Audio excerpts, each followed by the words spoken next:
जय हिंद दोस्तों, मैं उत्कर्ष सिंह स्वागत करता हूं इंडस रेंजर्स के इस यूट्यूब प्लेटफॉर्म पे। जैसा कि हम आज बात करने वाले हैं आईएमयू सीटी के बारे में। ये होता क्या है? तो आईएमयू सीटी का फुल फॉर्म होता है Indian maritime university common entrance test. तो ये जो था ये पहले नहीं था। पहले ये हर एक कॉलेज अपने अपने एंट्रेंस टेस्ट खुद करवाती थी, लेकिन फिर गवर्नमेंट ऑफ इंडिया ने एक नया सिस्टम लाया। जैसे कि आप लोगों ने अभी देखा होगा कि सीयूईटी एग्जाम कराती है, वैसे ही गवर्नमेंट इंडिया ने सारे कॉलेजेस को इकट्ठा करके एक नया सिस्टम बनाया है, जिसके तहत आईएमयू और सीईटी के तहत हम लोग सारे कॉलेजेस का एक ही जगह पे एग्जाम होता है। तो आईएमयू सीईटी होता क्या है, इसके पैटर्न, इसमें एलिजिबिलिटी क्या होती है इसके पैटर्न में, इसमें पैटर्न और करियर क्या है, इसका सिलेबस क्या है, तो यही जानने के लिए हम लोग आज ये वीडियो लेकर आ रहे हैं। तो पहली बात ये है कि इसकी एलिजिबिलिटी क्या है। तो इसकी एलिजिबिलिटी ये है कि इसके लिए आपका 12th में साइंस बैकग्राउंड का होना बहुत जरूरी है, और साइंस में भी फिजिक्स, केमिस्ट्री और मैथ यानी कि पीसीएम। और इसके लिए आपको 12th में 60% मार्क्स का होना बहुत जरूरी है, और 60% के मार्क्स के साथ साथ आपको इंग्लिश में भी सेक्शनल 50% होना बहुत जरूरी है। आपको इंग्लिश में 50% आपको लाना ही पड़ेगा। यानी कि अगर हम लोग बात करें कि अगर ये सारी चीजें हम लोग के पास हैं तो आप आईएमयू सीईटी के लिए एलिजिबल हैं, अदरवाइज आप एलिजिबल नहीं हैं।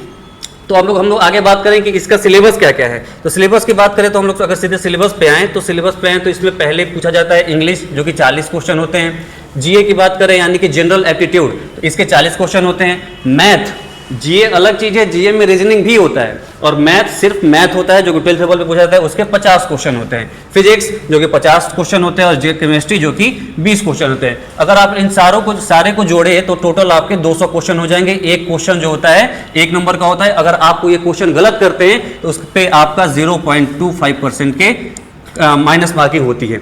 तो ये सारी चीजें होने के बाद अगर हम लोग ये देखते हैं कि ठीक है, इसमें तो हम लोग इतना ये सारे क्वेश्चन होते हैं, हमें कितना स्कोर करना होगा कि हम लोग एक मतलब ठीक ठाक पा जाएं। इसमें होता क्या है, पहले मैं आपको ये बता दूं कि आप जितना अच्छा रैंक लाएंगे आपको उतनी अच्छी बढ़िया कॉलेजेस मिलेंगे। और बढ़िया कॉलेज का मतलब क्या होता है?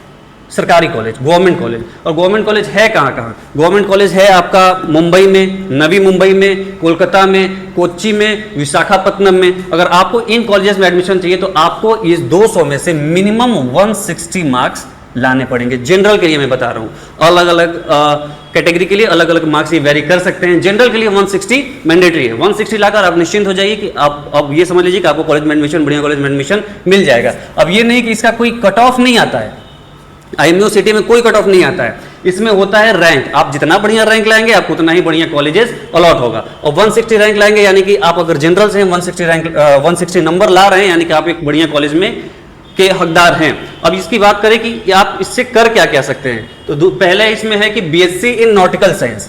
बीएससी इन नॉटिकल साइंस, अगर आप बीएससी नॉटिकल साइंस करते हैं, या फिर डीएनएस का फुल फॉर्म होता है कि डिप्लोमा इन नॉटिकल साइंस। अच्छा, डिप्लोमा इन नॉटिकल साइंस, इसमें कैच है वो क्या है कि डिप्लोमा इन नॉटिकल साइंस बहुत ज्यादा लोग करना नहीं चाहते। इसमें क्या है दिक्कत ये है कि डिप्लोमा इन नॉटिकल साइंस के लिए चाहिए होता है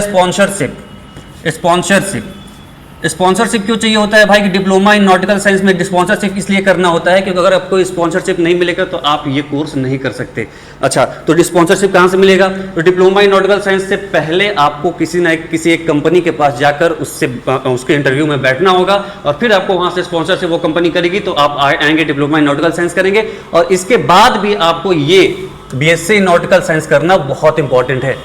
ये नहीं कि डीएनएस कर लिया और आप नौकरी पा गए, यानी कि कोई कंपनी आपको सेलेक्ट करके लेकर चली गई, नहीं, ऐसा नहीं होता।